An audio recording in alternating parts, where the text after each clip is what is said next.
Hello friends, welcome to our YouTube channel. In this video I'm going to tell you about how you can set Face ID in your iPhone 16 Plus smartphone. Before watching this video, if you have not subscribed to our YouTube channel, then subscribe to it and like our video. So let's start friends. First you have to open your settings and you have to go to this accessibility. Then scroll down, here it is Face ID and attention. You have to first enable all these.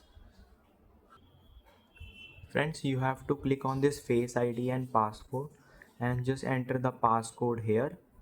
Here it is, click on set up face and you have to how to set a Face ID.